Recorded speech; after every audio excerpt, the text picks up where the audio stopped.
ગુજરાતની અંદર સ્થાનિક સ્વરાજ્યની ચૂંટણી પૂરી થઈ અને ફરી એક વખત ગુજરાતમાં ડ્રગ્સ અને દારૂનું દૂષણ જે વધી રહ્યું છે તેમનો મુદ્દો છે તે ઉઠાવવામાં આવ્યો છે। હવે આ મુદ્દો કોણે ઉઠાવ્યો છે તેમની વિગતે ચર્ચા કરીએ। નમસ્કાર, આપ જોઈ રહ્યા છો નિર્ભય ન્યૂઝ અને હું છું આપની સાથે રિદ્ધિ। ગુજરાતની અંદર ચૂંટણી હોય કે ના હોય પણ હંમેશા એક મુદ્દો ચર્ચામાં રહેતો હોય છે, દારૂનો મુદ્દો।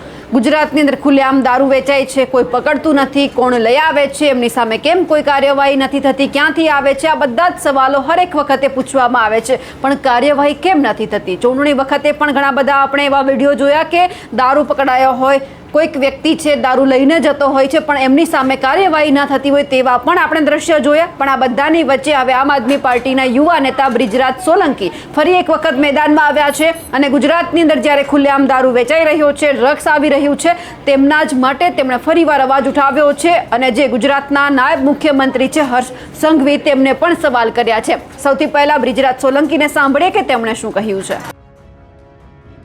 નમસ્કાર, જય હિન્દ દોસ્તો, હું બ્રિજરાજ સોલંકી।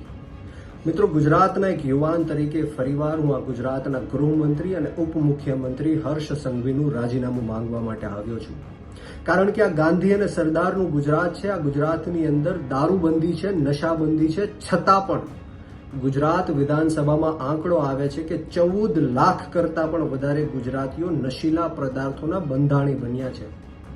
એમાં 12 લાખથી વધારે પુરુષો છે અને 2 લાખથી વધારે મહિલાઓ પણ છે। અને અમદાવાદમાં જે ખાનગી અને સરકારી રિહેબ સેન્ટરો છે એમાં સંખ્યાઓ ખૂબ વધી રહી છે।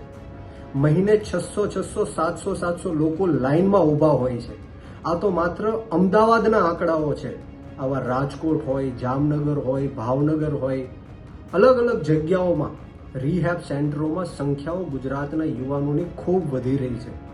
ગુજરાતના યુવાનો દિવસે ને દિવસે ડ્રગ્સના કારણે, દારૂના કારણે ખતમ થઈ રહ્યા છે।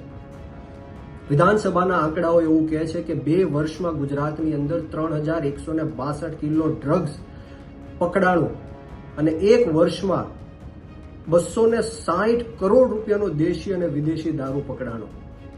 મિત્રો, આપણે કેવા ગુજરાતમાં જીવી રહ્યા છે?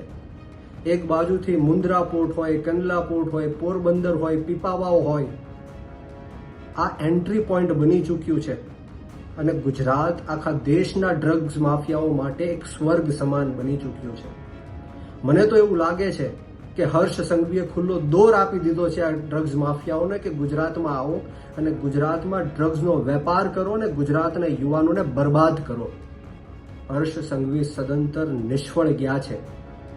ગુજરાતના જે યુવાનો છે બરબાદ થઈ રહ્યા છે, ખતમ થઈ રહ્યા છે। એના માત્ર ને માત્ર કોઈ જો જવાબદાર હોય તો એ હર્ષ સંઘવી છે। આજ દિન સુધીમાં ડ્રગ્સ પકડાય છે, પરંતુ કોણ ગુજરાતમાં ડ્રગ્સ લાવે છે ને ક્યાં વેચવા જવાના છે એ ક્યારેય પકડાતા નથી। ક્યારેય કોઈના નામ બહાર આવતા નથી। ક્યારેય સાંભળવામાં નથી આવતું કે કોને જેલમાં મોકલ્યા કે કોને ફાંસીના માચડા ઉપર ચડાવી દીધા। આ 100% એવું લાગી રહ્યું છે કે આમાં ભ્રષ્ટ પોલીસ અધિકારીઓ પણ ઇન્વોલ્વ છે અને ભ્રષ્ટ નેતાઓનું પણ આમાં ઇન્વોલ્વ છે। હું ગુજરાતની જનતાને પૂછવા માંગુ છું કે કેવા ગુજરાતમાં આપણે જીવી રહ્યા છીએ, જ્યાં એક બાજુ આપણા યુવાનો નોકરી માંગે છે ત્યારે નોકરી આપી નથી શકતા, પોલીસ આગળ એમને માર ખવડાવે છે, ખોટા કેસો કરે છે, જેલમાં નાખે છે, અને બીજી બાજુ એમનું ધ્યાન ભટકાવવા માટે ડ્રગ્સના રવાડે ચડાવે છે। આપણે સૌએ જાગૃત થવું પડશે, આપણી આત્મા જગાડવી પડશે। ડ્રગ્સ અને દારૂ બંધ થઈ શકે એમ છે, પરંતુ હાથે કરીને આ બંધ કરવામાં નથી આવતું, કારણ કે ગુજરાતની અંદર 1 વર્ષમાં 1 લાખ કરોડ કરતાં પણ વધારે ડ્રગ્સ અને દારૂનો વેપાર થઈ રહ્યો છે ને ભ્રષ્ટ પોલીસ અધિકારીઓ અને ભ્રષ્ટ નેતાઓ પેટ ભરીને પૈસા કમાય છે। ત્યારે આપ સૌને હું વિનંતી કરવા માટે આવ્યો છું કે જાગો, તમારી આત્મા જગાડો। ક્યાં સુધી આપણે આ લોકોની ગુલામી સહન કરશું? અને આ વિડીયોના માધ્યમથી આ ગુજરાતના ગૃહમંત્રી અને ઉપમુખ્યમંત્રી હર્ષ સંઘવીને પણ કહેવા માંગુ છું કે થોડી પણ શરમ બચી હોય તો તાત્કાલિક ધોરણે રાજીનામું આપો અને ગુજરાતની અંદર જે કાયદો અને વ્યવસ્થાની સ્થિતિ કથળી રહી છે એને સંભાળો। નહીંતર આવનારા દિવસોમાં આમ આદમી પાર્ટી સમગ્ર ગુજરાતની અંદર ગાંધી ચિંધ્યા માર્ગ ઉપર અને જરૂર પડે તો શહીદ આઝમ સરદાર ભગતસિંહના માર્ગ ઉપર પણ આંદોલન કરવાની અમારી તૈયારી છે।